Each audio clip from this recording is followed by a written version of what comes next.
Seven Truth. Seven Truth. salaamaaleykum ami internet yéen ñi ni tàmm di ni seetaan ci seen chaîne Seven Truth Entertainment tey seen émission politique neuve ñëwaat ak gan bu bees sama invité di El Hadj Malick Ndiaye tey ñuy waxtaanee employabilité des jeunes salaamaaleykum Malick.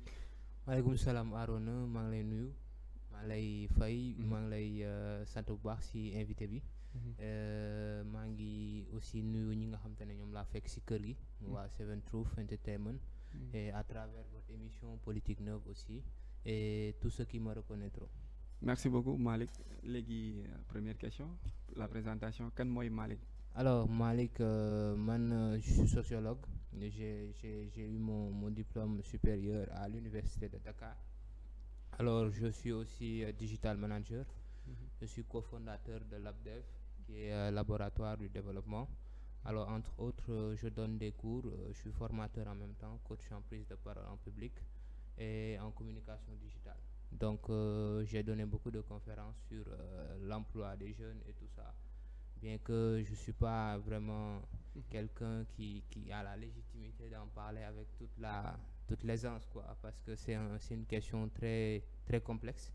Très complexe, donc il faut ñu essayer un peu diagnostiquer quoi avec beaucoup de fraîcheur d'esprit et tout ça quoi, voilà. Merci beaucoup Malick El Hadj Malick Ndiaye l'émission politique neuve di émission bi jox la parole aux Sénégalais de demain pour un développement inclusif. li mu wundu wala li mu sabab mooy invité bi mooy la personne qui est invitée moom bu ñëwee day def diagnostic mais aussi après day def des propositions de sortie de crise des solutions. Employabilité nekk terme bu nga xamante ni récemment la ko Sénégalais yi commencé di employer lu bari. Avant nekkul woon lu bokkul woon sunu jargon. Mais on s'est vu que nous avons une population très jeune et une population très active de 15 à 65 ans. te boo jëlee pourcentage ñiy liggéey dafa mel ni ñiy chômer ñoo ko ëpp. L'État a investi énormément de milliards dans ce domaine pour essayer de trouver de l'emploi aux jeunes, de créer des emplois pour la jeunesse. Mais jusqu'à présent ni je dirais Diouf ni Wade ni Sall ont toujours pas réussi cette question. tey boo doon def historique bi ak diagnostic bi lan nga ñuy tegal ci table bi. Oui, concernant l'employabilité des jeunes et l'emploi des jeunes est toujours quand on replace souvent sujet noonu lay demee. D'abord on essaie de replacer ce sujet dans son contexte. Parce que quand on parle d'employabilité des jeunes on fait plus référence au travail. Ouais. Donc d'abord travail quoi. Donc l'employabilité des jeunes, on pense travail, on pense emploi. On pense aux personnes qui sont dans le milieu actif. On pense aussi aux personnes qui sont au chômage. On pense à compétences. On pense à beaucoup de choses. Alors, historiquement parlant, avant d'en venir carrément à l'employabilité des jeunes, essayons un peu ñu xool à peu près historique bi. Qu'est-ce qui s'est passé depuis le début. Alors ñun suñu configuration sociale dañu yàgg am benn société boo xam te ne souvent on était plus apte di yëngatu si li nga xam te ne moom mooy le secteur primaire. mooy di yëngu si li nga xam te ne moom mooy agriculture, pêche, mooy élevage et tout. Bien que jusqu'à présent quand on tâte un peu les statistiques, on voit clairement que par exemple secteur bi ëpp lu muy employé au Sénégal c'est toujours le secteur primaire à hauteur de 15%. Je pense aux travaux de l'ANSD, l'Agence nationale des statistiques et de la démographie. Donc loolu noonu c'était vraiment historiquement parlant, nous on était plus dans les travaux liés au secteur primaire. Donc, arrivé à un moment donné, on a une histoire.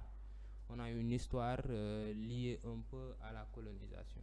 Ouais. Donc à la colonisation. Qu'est-ce qui s'est passé?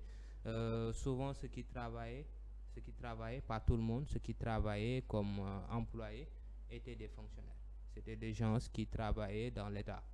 Donc on a eu cet accrochage avec l'histoire qui fait que ñu bari maintenant ñi doon liggéey ci jamono boobu noonu dañ doon liggéey ak État. C'était des fonctionnaires, c'était des agents de l'administration. Après quand bu ñu jugee ci configuration boobu noonu nekkatuñu ay colonisés et tout dañoo àndaale ak mentalité boobu noonu mentalité de fonctionnaire. d'employeurs d'employés du moins. Et loolu noonu dafa topp jeunesse ba léegi parce que entre temps il s'est passé à peu près 2 générations. Donc depuis 1960 ba léegi c'est passé à peu près 2 générations parce que yàggul ça fait juste 60 ans je pense. Donc loolu noonu dafa topp nit parce que ñun suñu maam yi pour faire un peu de digression suñu maam yi wala suñu papa yi sax souvent dañ lay wax ne la demal nga uti xëy quoi tu vois demal nga uti xëy or que quand on pense un peu travail parce que moo tax ma la doon wax sànq employabilité des jeunes quand on dit ça comme sujet on pense plus à travail. Maintenant bu ñuy questionner travail il y a deux issues. Soit nga dem ñu jël la soit nga créer dara. Et loolu noonu dafay reposer sur ce qu'on appelle des compétences. Et compétences boobu c'est ce qui fait ce qu'on appelle l'employabilité. Tu es maintenant employable. Et quand on est employable suñ la jëlee tu peux faire quelque chose suñ la jëlul tu peux faire quelque chose. Alors qu'est-ce qui s'est passé qui fait que aujourd'hui on est arrivé au moment où les jeunes peuvent pas faire grand-chose. C'est que on a misé beaucoup sur l'enseignement scolaire de façon assembliste, générale et pas de façon spécifique. Je veux dire jàng bi parce que moom moo waroon am benn issue par rapport aux compétences parce que c'est normalement l'école qui devait produire ces compétences-là. Mais ce qu'on constate c'est que l'école ne produit pas du tout ces compétences-là. Alors on se rend compte maintenant que et comme que école produirul compétences yooyu noonu maintenant on voit que jeunes yi day am distance entre li ñuy jàng ak li nga xamante ne moom lañ mën a def. Tu vois maintenant des jeunes yoo xamante ne dañuy jàng de 6e jusqu'en master ou bien jusqu'à la licence. Après ils sont pas aptes à faire quelque chose. Donc on peut se questionner sur lan lañ doon jàng. Si on prend juste le dernier cycle avant le bac, qu'est-ce que un bachelier peut faire au Sénégal? On prend l'exemple de quelqu'un qui a un bac L, un bac littéraire. Lan la mën a def bu amee bac ba pare au Sénégal? Je sais pas. On sait pas. On se demande qu'est-ce qu'on peut faire. Quelqu'un qui a un bac seulement, qu'est-ce qu'il peut faire? Si on voit un peu l'enseignement, quelles sont les matières qu'on a, quels sont les profs, le niveau d'enseignement, qu'est-ce qu'on nous donne et tout. Lan lañ mën a def, je sais pas. Ñu jógee ci bac, on vient jusqu'à la licence. Moi j'étais étudiant à l'université, j'ai fait 5 ans là-bas. Donc je peux vous dire avec certitude, avec loo xamante ne lu ma observé la lu ma xam la, j'ai vu beaucoup d'étudiants yoo xamante ne ils sont à l'université, ils sont sortis avec une licence et un master et ils ne savent pas quoi faire. Encore une fois. De ce fait, quitter nañ même niveau am bac, on sait pas quoi faire. On pensait que arrivé à l'université dinañ am à peu près benn spécialisation parce que commencé nañ la orienter. Am nga sa série L, am nga série bac série L ou bien série S. Maintenant tu es dans les matières scientifiques clairement. Maintenant tu es chimiste ou bien tu es historien, géographe, etc., etc.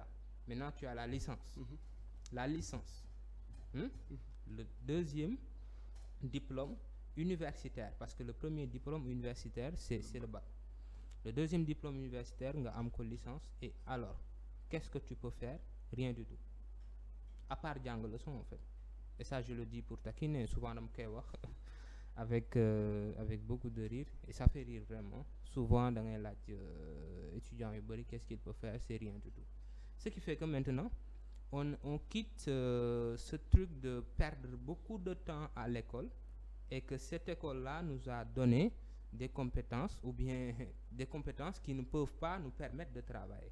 Maintenant, qu'est-ce qui se passe? Ces étudiants-là vont se disputer le secteur du travail avec ñeneen ñi nga xam te ne ils n'ont pas eu ce cursus chargé à l'école. Qu'est-ce qu'on voit maintenant? On voit maintenant des étudiants yoo xam te ne am nañ niveau jàng bu xaw a sori. Maintenant ils changent vous voyez cette perte de temps.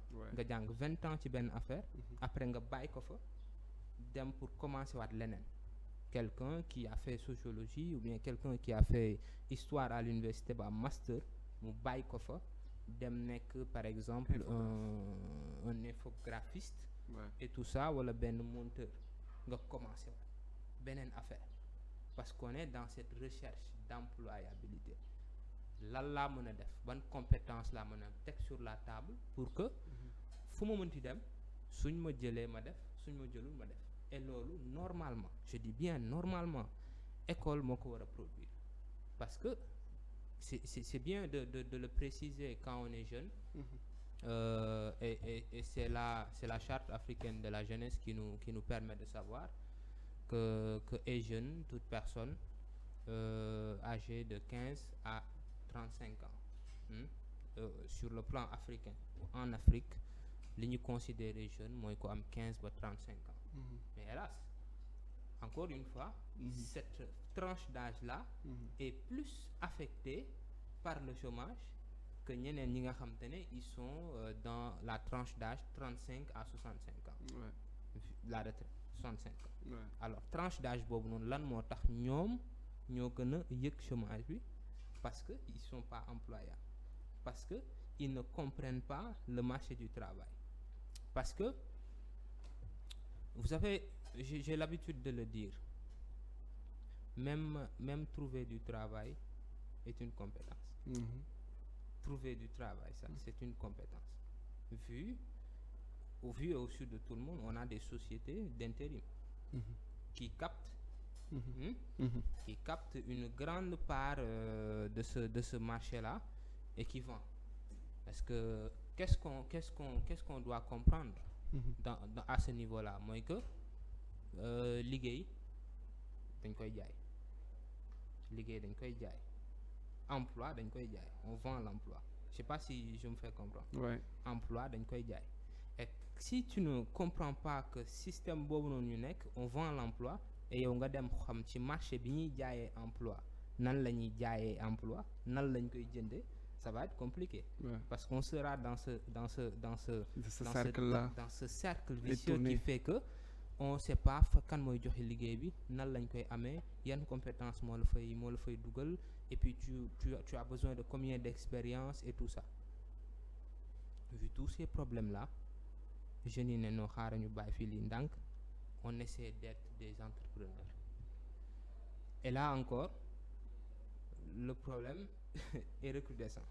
Il y a plus de problèmes à ce niveau. Parce que quand on entreprend on suppose que quand on entreprend tu es employable. moo tax ngay entreprendre. am nga benn compétence boo mën a teg sur la table pour mën a def benn affaire. kenn jëlu la tu prends l'autre chemin. Parce que souvent j'ai l'habitude de le dire souvent même à l'ABDEV où je suis j'ai l'habitude de dire que il y a deux chemins soit on est devant ou on est derrière. On est devant on crée ba pare jël ñeneen ou bien on est derrière keneen créé nga topp ci ginnaaw. C'est le même principe en fait. Soit on est devant soit on est derrière. Mais si on est devant les compétences sont beaucoup plus importantes parce que foofu noonu li ngay laaj li nga war a am comme compétence c'est beaucoup plus avancé que ki nga xam te ne juste employé parce que lui c'est beaucoup plus technique on lui demande que yow boo xëyee jëlal chaise bi nga déplacer ko d'un point A à un point B. Alors pour quelqu'un qui doit être employeur par contre il se dit comme côté B compliqué na on voit il y a pas de travail et tout ça donc nañ essayer dem entreprendre. Là c'est beaucoup plus compliqué parce que foofu les capacités à avoir pour un entrepreneur c'est énorme parce que il y a déjà cette recherche d'idées qu'est-ce que je vais faire et cette recherche d'idées doit coller avec le promoteur sa formation.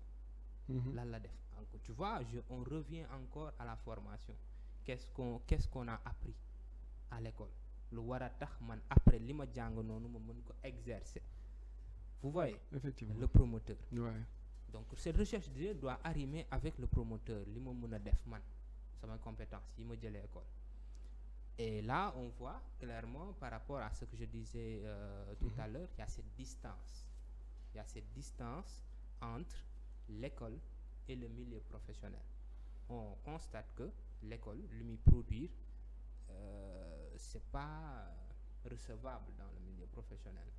Vu que da ngay gis ku génne école bu ñëwee directement en entreprise on est obligé ñu former waat ko. En Chine par exemple il y a beaucoup d'universités dans l'enseignement supérieur d'universités qui font 3 mois à l'école, 3 mois en entreprise, 3 mois à l'école, 3 mois en entreprise pour te préparer dans cette vraie vie là en fait. Parce que la vraie vie professionnelle est une vie très très très très violente. Oui. Quand on ne s'est pas préparé, on cogne partout. Alors, ce qui fait que on laisse tous ces problèmes d'emploi, avoir du travail et tout. Maintenant, on est dans l'entrepreneuriat. La recherche d'idées, je disais, faisait que il fallait que nous aboutir ci compétences yi nga am. Boo jógee ci loolu, on est dans quoi? Le plan d'affaires. Le plan d'affaires. On saute cette étape-là. Vous savez, au Sénégal, on a plus tendance à voir les jeunes se faire financer. Or, le financement vient souvent après. Le financement vient souvent après la recherche d'idées, vient après le plan d'affaires, vient après l'étude de marché. Le financement, c'est pour peut-être acheter, démarrer, le démarrage de l'entreprise. Parce que ça se passe comme ça. On recherche l'idée, on présente l'idée, on fait un plan d'affaires, on étudie le marché. Et quand on étudie le marché, on fait une élaboration de plan d'affaires. Après, on fait cette formalisation sur les papiers juridiques et tout ça. Après, on finit par le démarrage de l'entreprise. Si on saute l'étape de plan d'affaires, on saute l'étape d'étude de marché, on se fait financer, mais tu n'as pas cette mainmise du marché. Lan moo fa am? Où est la concurrence? Yan prix ñoo fa nekk? Comment je vais me positionner? Quelle part j'ai sur le marché? Vous voyez, quand on quitte, quand on n'est pas employable, quand on n'a pas ces compétences-là, amoo ko la jël. Maintenant ñu jugee partie boobu noonu ñu dem partie bi nga xam te ne damay essayer jël sama bopp. Là on voit que c'est beaucoup plus compliqué.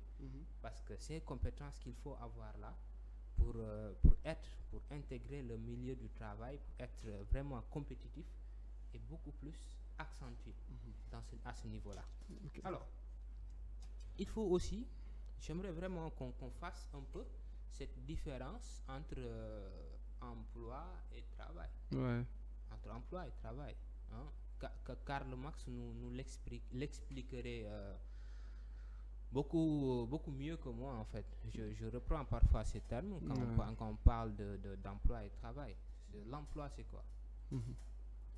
C'est l'institutionnalisation du travail, la formalisation du travail. Qu'est-ce que je mets, qu'est-ce que je vends comme offre de compétences? Qu'est-ce que j'offre comme compétences? Parce que je rappelle que en économie on dit offre de compétences. Mais nous on dit demande d'emploi. On offre une compétence. Et quand on n'a pas une compétence à offrir, c'est normal qu'on demande. Finalement. Alors, donc l'emploi, c'est cette formalisation du travail qui met en œuvre l'employé, quelqu'un qui vient demander et quelqu'un qui offre du travail et qui sont liés par un contrat. Li nga may defaral, ma fay la li. Laa lay fay. Vous voyez? Maintenant, c'est quoi sa différence avec le travail? Le travail, c'est quand on interagit avec son milieu. Et quand on modifie ce milieu pour arriver à un résultat donné, un petit bénéfice. Quand tu règles un problème social, quand on est par exemple entrepreneur social, on voit que, exemple, je donne juste un exemple comme ça, suñu koñ dafa bëri ay pneu. Je me rends compte que suñu koñ dafa bëri ay pneu. Je préfère récupérer ces pneus-là, après faire une transformation, pour après li ma def comme transformation noonu ma mën ko jaay, par exemple, mu aboutir à quelque chose. Donc j'agis sur un milieu, afin de faire une transformation et après mu am ci bénéfice. te loolu kenn santuma ko parce que historiquement travailler met cette double fonction entre l'effort et la création. Ok. coono bi ngay daj ak innovation bi nga si indi. qui est un peu, il y a une nuance entre ce travail là et l'emploi, parce que bii da ngay dem ñu jël la bii c'est dans le général. De bon gré. Donc je veux dire à ce niveau là que si on essayait un peu de quitter ce monde d'emploi et de considérer juste travail, de quitter ce monde emploi et de considérer juste travail, on verrait que ces jeunes là yi nga xam te ne ñu ngi ci mbedd mi, et j'aime pas dire ça, nekkuñu taxawaalu. Ils savent pas quoi faire. Effectivement. Ils sont pas préparés. Et cette préparation dafay jóge kër ga. dafay jaar école. day ñëw aussi ci sa bopp. Et toute cette trinité là benn bu ci manqué. day feeñ. On voit que ces jeunes là ne sont pas employables. nekkul dañoo amul dañoo bëggul def dara, ils sont oisifs, dañuy taxawaalu et tout, non c'est pas le cas. En fait dañoo amul compétence bu ñu mettre sur la table. Effectivement après dinaa ñëw ci compétences yooyu nga indi ay propositions yooyu. Non, je veux terminer juste par là pour dire que quand on laisse tranquille l'emploi, que jeune bi il faut que mu dem par exemple quelque part ne jël leen mu ma def nangam. Wala je vous propose ma def nangam. Si on se mettait juste à travailler, posons cette question, on se met juste à travailler. À commencer à travailler. Ouais. Chacun s'active sur quelque chose. Ouais. On verrait que oisiveté bi day wàññeeku. Si. Mais on est dans cette recherche d'emploi, on n'est pas dans cette recherche de travail. Et c'est ça qui fait tout le problème. On n'a pas cette culture japonaise. C'est ça qui fait tout le problème. On n'est pas dans cette recherche de travail. Liggéey quoi. Ma xëy gis benn affaire boo xam te ne mën naa ko def chaque jour et qui pourrait me rapporter, qui pourrait me faire vivre. Ouais. Ma koy def. Et qui a affaire et qui est afférent à mes compétences, li ma jàng. Effectivement. Loolu noonu quand tu vois, je vous jure devant Dieu, ces jeunes-là qui sont en train de chômer, s'ils laissaient tranquillement l'emploi un peu, dem ci travail, vous verrez que beaucoup de choses allaient changer. Effectivement. Dans notre philosophie, dans notre société, on a tendance à dire que nous travaillons pour survivre, on travaille pour vivre. Contrairement à la philosophie japonaise, eux qui disent que il faut vivre pour travailler. Oui. C'est cette mentalité, cet état d'esprit-là qui leur a amené aujourd'hui là où ils sont. Léegi su ma jëlee en résumé un petit diagnostic ak cause manifestation entre la différence qui existe entre travail, emploi, employabilité et entrepreneuriat. C'est des termes qu'on utilise plus souvent ces temps-ci avec les financements DER par-ci, FONGIP, 3FPT, machin, l'État du Sénégal, pour essayer de faire sortir la jeunesse de cette oisivité bi ngay wax. Alors que c'est entre guillemets, l'État ne devrait même pas créer des emplois, mais mettre en place des objectifs, des pistes, aménager le terrain à ce que chacun ku nekk fi nga nekk nga mën a xëy dem employer sa bopp wala nga wut ku la employer wala nga travailler comme ni nga ko waxee. Malheureusement l'école ne nous garantit pas la réussite. L'école nous donne juste les moyens pour réussir.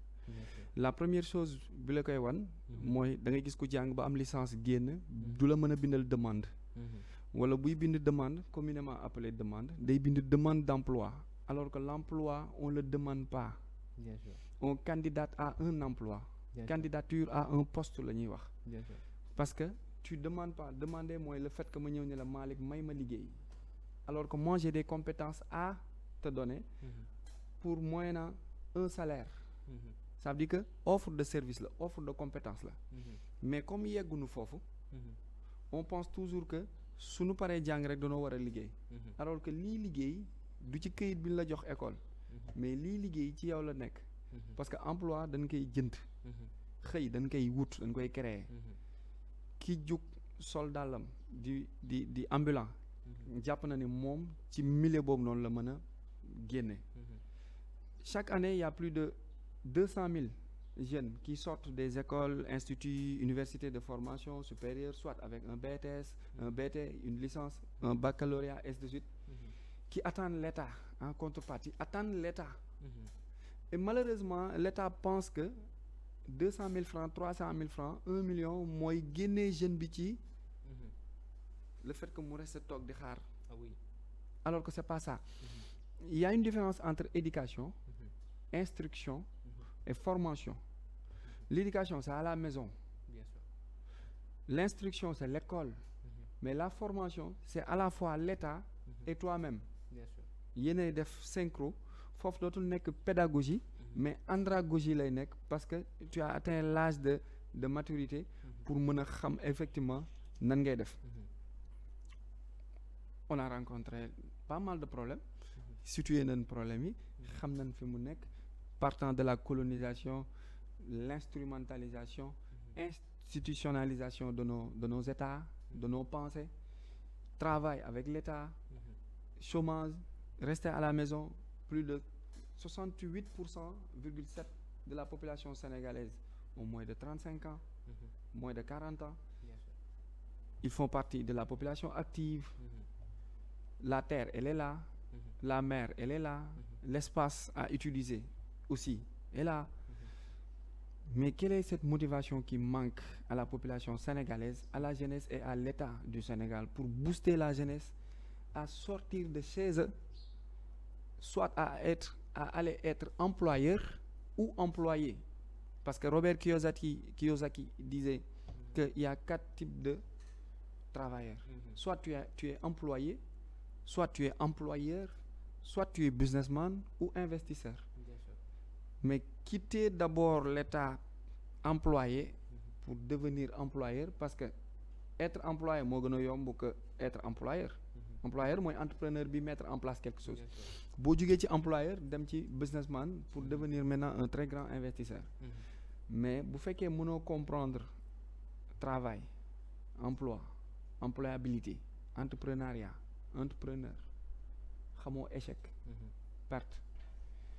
En plus, l'école ne nous garantit pas la réussite. Bien sûr. Mais aussi l'école ne nous donne pas ce que nous avons besoin pour que au sortir ñu mën a am compétence bu égale ak ce que demande le marché de l'emploi. Tey sur 2-3 propositions de solutions loo doon proposé boo nekkoon soit ministre de la jeunesse, de l'emploi, de l'insertion professionnelle wala même président de la République du Sénégal, tey lan nga ñuy proposé comme solution 1, 2, 3 avant temps bi di jeex? Oui, qu'est-ce que je proposerais comme solution? C'est déjà une préparation. Parce que cette jeunesse-là, ce qui leur manque, j'en fais partie. Waxuma ñeneen ñoo xam te ne je suis pas dedans dans ce groupe. J'en fais partie, j'ai même pas 30 ans. Alors, je veux dire, ce que je proposerais comme solution, ça allait être simple. Je pense que loolu gars yi xam nañ ko. Gars yi xam nañ ko. Le grand problème, c'est que on a trop de jeunes. Ouais. On a trop de jeunes. Ça devait être une force. On a trop de jeunes. Malheureusement, c'est un poids. C'est un constat. Ça n'engage que moi. Ce que je suis en train de dire là, c'est un poids. Comment c'est un poids? Parce qu'il y a deux choses à savoir. Et ça, on trouverait ça dans un livre qu'on appelle Capture du dividende démographique, écrit par Moby Gengom, directeur de l'UNFP. Il dit que il y a ce non-suivi de production et de consommation. Ces jeunes-là consomment et ne participent pas à la production. Or, ce qui devait se passer, c'est que dañu war a consommer ba pare di participer à la production. Et c'est ce qui va faire l'équilibre. Bu fekkee ne on voit que ces jeunes-là consomment dañ leen yore. Vous savez, je vous rappelle d'un rapport de l'ANSD qui disait que une personne qui travaille au Sénégal porte environ 10 personnes. Ouais. Porte environ 10 personnes. Ouais. Je veux dire, si tu licencies 10 travailleurs, tu mets au chômage 100 personnes. Tu mets en danger 100 personnes comme ça. Si tu licencies 100 personnes, tu mets en danger 1000 personnes qui sont peut-être vouées à la pauvreté, à l'insécurité et tout ça. Donc d'abord, il faut cette jeunesse que nous préparions à cette vie de participation à la production. Ok. À cette vie de participation à la production. Nous bañ a bokk aussi juste ñi nga xam ne dañuy consommer. On essaie. Parce que quand on est dans un, il y a un économiste qui disait ça, j'ai oublié son nom, quand on est inscrit dans un milieu vital, on doit agir et espérer. On doit agir et espérer. Agir et espérer. Moi, les mots doon wax ça, juste travailler quoi. Après. Parce que s'ensuit quelque chose. Les choses viendront certainement. Parce que s'ensuit. François Pagny, un chanteur français, disait il faut donner sans attendre rien en retour. Exactement. Donner juste pour donner. Et c'est ça. Et donner pour percevoir après. Exactement. Parce que l'investissement là. De ce fait, quand on participe à la production, ça fait que ces jeunes-là ne vont pas juste consommer. Dañ leen di yor, dañ leen di jox ndékki, dañ leen di jox añ, dañ leen di fayal école et tout ça. Pour quelqu'un qui a 150 000 am ñaari doom di fay loyer et tout ça, 150 000 am boobu soo essayé di ko évaluer, ça va être compliqué. mënu ci def dara. Et une personne qui travaille au Sénégal, ce sont des rapports, j'ai pas inventé ça, porte environ 10 personnes. Ouais. Loolu noonu c'est très important. Donc d'abord ñu préparer jeunesse boobu à ce que ñu xam ne il faut cette participation à la production. Participation à la production. Deuxièmement, il faut le rapprochement de l'école et du milieu professionnel. Parce que l'expérience, on l'apprend pas à l'école, malheureusement. L'expérience, on l'apprend pas à l'école. L'école est une instance de sociabilisation et une instance qui fait qu'on acquiert beaucoup d'informations. Mais qu'est-ce qu'on fait de toutes ces informations? C'est à nous de monnaie. On a acquis cette information à l'école. On a acquis à l'école. Et on doit transformer ces informations de l'école en de l'expérience de travail. On a utiliser pour liguer. Et ça qui fait le thème, l'employabilité. Que tu sois employable. Mais employable. Troisième chose, c'est que on doit venir à cette sensibilisation du marché du travail. Nan la ñuy ute liggéey. Il faut que les jeunes ñu xam ne tey jii boo xëyoon c'est possible au Sénégal nga dajale say diplôme, dajale sa expérience yëpp dem dénk ko benn société d'intérim. J'aime pas dire ça. Wax fa dëgg ci Yàlla, j'aime pas du tout dire ça parce qu'ils ont accaparé le marché du travail. Ouais. Tey jii mënatoo presque pas, et ils trouvent ça normal. Moi je trouve ça très aberrant que mënatoo xëy par exemple dem def ci benn entreprise bi la neex nga déposer fa attendre ta chance. Il faut que nga dem ci benn aarona dénk ko sa carrière. Pour mu jàllale la. Parce que moom moo am cette possibilité. moo xam xarit moo xam directeur. moo am cette possibilité d'avoir ces parts du marché. Parce que maa ngi ko doon wax sànq. liggéey dañ koy jënd. Ces sociétés intérim là tey jii ñoom ils se payent grâce à toi yow la ñuy jël nga dem liggéey. mais li ñu lay fay yow ñoom ci lañ leen di fayaale. Vous voyez un peu ce que je veux dire? Est-ce que tu comprends carrément li may wax nii? Ce qui fait que suñu sensibiliser jeunes yi que ne y a un marché du travail qui est là. Et que da nga war a dem jaay sa temps. Avec cet effort physique et intellectuel. Et ça c'est très difficile. De dire ça quoi. Que ne man sama temps. may dem jaay ko. À quelqu'un qui en veut, qui va m'employer de 8h à 16h chaque jour. Peut-être troisième et dernière. Allez-y parce que temps bi jeex na. Mën naa ko proposer mooy cette proposition de compréhension à l'entrepreneuriat. Il faut que jeunes yi ñu préparer leen ci loolu parce que mënoo xëy rek ñu jox la benn 300 000 nga ne da ngay dem entreprendre tu vas te casser la gueule. Parce que y a d'autres personnes qui ont pensé li nga xalaat nañ ñu ko gën a xóot. 10 000 fois. ba pare am plus que li nga am. 10 000 fois. Et ça ne passe pas encore. Léegi 300 000 yooyu lan lay jëriñ.